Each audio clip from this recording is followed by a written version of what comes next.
Quelle joie, à l'approche des vacances, d'apprendre que vous venez de perdre 4% de votre tour de taille. Pas si sûr que la nouvelle soit si bonne pour le proton.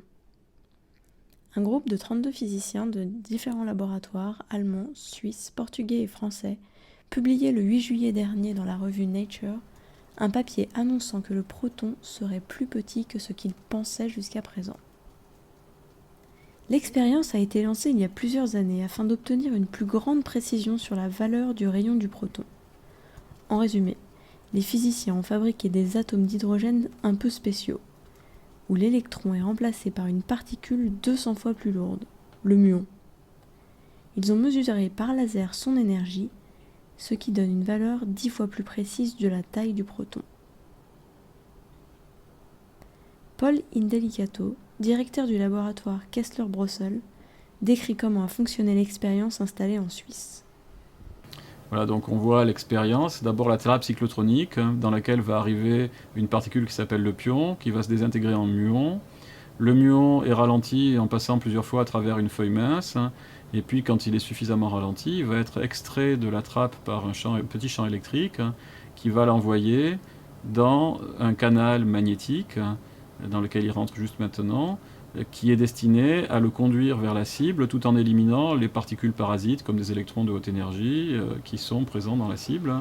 Il arrive donc dans la chambre d'expérience, il commence par passer à travers une petite pile de feuilles très minces dont il va arracher des électrons pour faire le signal de déclenchement du laser. Et puis, pendant que le laser se prépare, il arrive dans la cible, il est capturé par un atome d'hydrogène, il va former l'hydrogène muonique, le laser flash, et là on observe rayons X.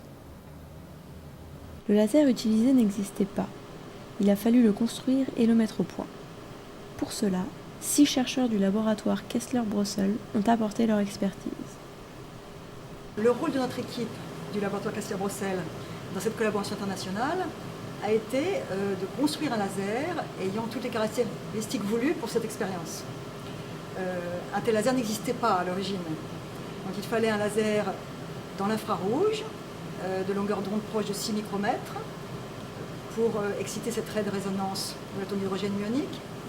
Il fallait un laser avec des impulsions courtes et intenses dans ce domaine, et qui soit synchronisé sur l'arrivée du muon dans la chambre d'expérience. Donc ce laser doit être déclenché pendant un temps très court, inférieur à la microseconde, parce que l'atome d'hydrogène muonique a une durée de vie très très courte, le muon se désintègre rapidement.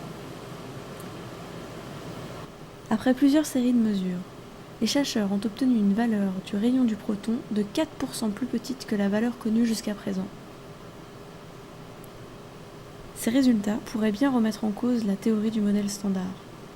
Mais avant de paniquer, il va falloir confirmer la taille du proton dans un atome plus complexe. D'ici 2 ans et demi, on va faire une expérience similaire avec le prochain atome de la classification périodique, et l'hélium.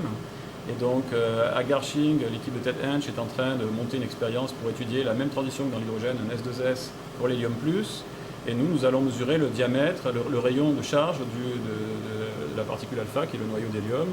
Et comme ça, on aura une vérification expérimentale supplémentaire qui permettra de consolider éventuellement le résultat et d'améliorer notre compréhension du côté expérimental, et donc de permettre aussi, par une comparaison avec la théorie, de voir si ça fonctionne aussi bien dans l'hélium que dans l'hydrogène.